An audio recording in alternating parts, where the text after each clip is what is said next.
సీమంతం చేసే విధానం.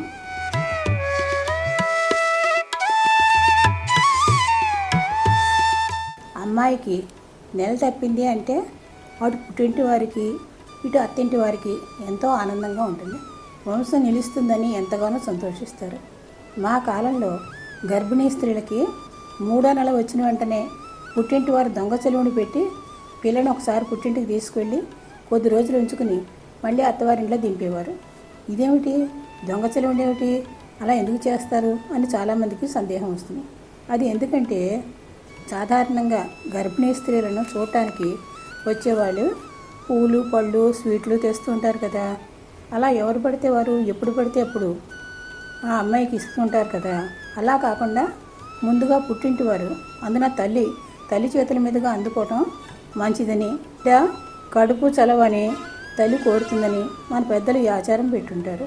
అదిగాక ఒకసారి 3వ నెలలో తీసుకెడితే మళ్ళీ ఎప్పుడు వెళ్ళాలనిపిస్తే అప్పుడు పుట్టింటికి వెళ్ళి ఉన్నన్ని రోజులు ఉండి రావచ్చు. కావలసిన రుచులు అడిగి చేయించుకోవచ్చు.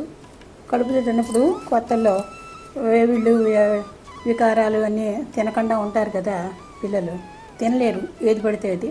అలా ఏది పడితే అది కావాలని అత్తగారిని అడగలేరు. అందుకని తల్లి దగ్గర అయితే తనకు కావాల్సినట్లుగా ఉండొచ్చు, రెస్ట్ తీసుకోవచ్చు అని కూడా మన పెద్దల అభిప్రాయం అయి ఉంటుంది. ఇంకా ఎవరింటి ఆచారం ప్రకారం వాళ్ళు అలా 3వ నెల చేసుకున్న తర్వాత 7వ నెల కానీ 8-9 నెలల్లో వాళ్ళ ఆచారం ప్రకారం సీమంతం వేడుకగా జరుపుకుంటారు. అది మా పద్ధతిలో మా ఇంట్లో జరిపే విధానం మీకు చెప్తాను. ఇది ఇలాగే చేయాలని అని ఏమీ లేదు. ఇది నా అభిప్రాయం కాదు. ఎవరింటి ఆచార ప్రకారం వాళ్ళు చేసుకుంటారు. మా ఇంటి ఆచార ప్రకారం నేను చేసిన పద్ధతి మీకు చెప్తున్నాను.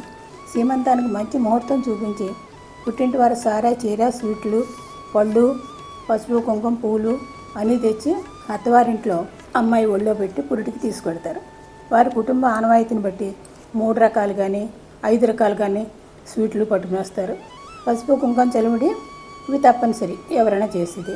ఇక ఆ రోజున ముందుగా అమ్మాయికి తలకు చమురు పెట్టి హారతి ఇచ్చి తలస్నానం చేయించి మంచి చీర కట్టు కుర్చీలో కూర్చోబెట్టాక అమ్మాయి తల్లి అమ్మాయికి బొట్టు పెట్టి కొత్త చీర పసుపు కుంకుమ అమ్మాయి ఒళ్ళో పెడుతుంది. అప్పుడు ఆ అమ్మాయి ఆ కొత్త చీర కట్టుకుని మళ్ళీ వచ్చి కుర్చీలో కూర్చున్నప్పుడు అమ్మాయిని ఒడి పట్టమని మళ్ళీ చీర పసుపు కుంకుమ చలివిడి 3 ఉండలుగా చేసి పెడతారు. అలా పెడుతూ అత్త కడుపు చల్లగా అమ్మ కడుపు చల్లగా నీ కడుపు చల్లగా అంటూ కొద్దిగా చలిమిడిని ఆ అమ్మాయి చేత తినిపిస్తారు. అంటే నీ అత్తింటి వారు పుట్టింటి వారు నీ కుటుంబం అందరూ ఆరోగ్యంగా చాలాగా ఉండాలి అని అర్థం అన్నమాట. ఆ తెచ్చినవన్నీ అమ్మాయి పక్కన అత్తగారిని ఆడపడుచుని కూడా కూర్చోబెట్టి వారికి కూడా బట్టలు స్వీట్స్ పసుపు కుంకుమ అన్నీ అందిస్తారు. కొంతమంది ఈ సీమంతానికి పువ్వులు ముడిపించడం లేదా గాజులు తొడిగించడం అని అంటారు. ఎవరు ఎలా చేసినా సీమంతం అన్నా సూడిదలైనా గాజులు తొడిగించడం అన్నా పూలు ముడిపించడం అన్నా వేడుక ఒకటే. ఓ ప్లేట్లో రంగురంగుల గాజులు పెడతారు. ఓ ప్లేట్లో తేలిగ్గా ఉండే పూలు జాజులు మల్లెలు కనకాంబరాలు ఇలాంటివి పెడతారు. అప్పుడు వచ్చిన వారు అమ్మాయికి బొట్టు పెట్టి చేతులకు గాజులు తొడిగి తలలో పూలు పెట్టి వారు తెచ్చిన పళ్ళు స్వీట్లు ఇస్తారు. కొంతమంది ముందే చేతులకు రంగురంగుల గాజులు ముందే తొడిగించుతారు. అప్పుడు వచ్చిన ముత్తైదులకి గాజులు పంచుతారు. చివరిగా అమ్మాయికి హారతి ఇచ్చి వచ్చిన వారందరూ ఆశీర్వదిస్తారు. 10 మంది ఆశీస్సుల కోసమే ఈ విధంగా చేస్తారు. వచ్చిన వారందరూ ఆశీర్వదిస్తుంటే తల్లి ఎంత ఆనందిస్తుందో కడుపులో ఉన్న శిశువు కూడా అంత ఆనందిస్తుంటాడు. మళ్ళీ ఇదే విధంగా అత్తింటి వారు కూడా అమ్మాయికి పుట్టింట్లో చేస్తారు ఈ వేడుక. అలా అవకాశం లేని వారు ఇక్కడే వారు పెట్టవలసిన బట్టలు స్వీట్లు పెట్టి అప్పుడు ఆ వచ్చిన పేరెంట్ వాళ్ళకి తాంబూలాలు ఇచ్చి పంపుతారు.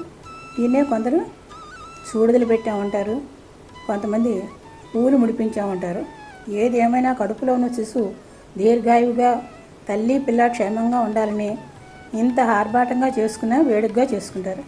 మేము మా ఇంట్లో చేసుకునే విధానం చెప్పాను. రంగురంగుల గాజులు చేతులు నిండుగా దొరకటం వల్ల పిల్లకి అదృష్టి తగలకుండా ఉంటుందని పెద్దల అభిప్రాయం. పువ్వుల జడ కూడా వేస్తారు, తల నిండా పువ్వులు పెడతారు. గాజుల శబ్దం వినిపించినప్పుడు గర్భంలో శిశువు కూడా ఆనందంగా తిరుగుతూ ఉంటుందని చెప్తారు.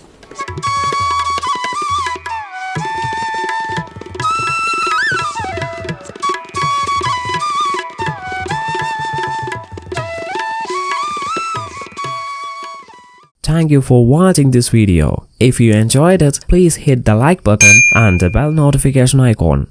Like, comment, and subscribe.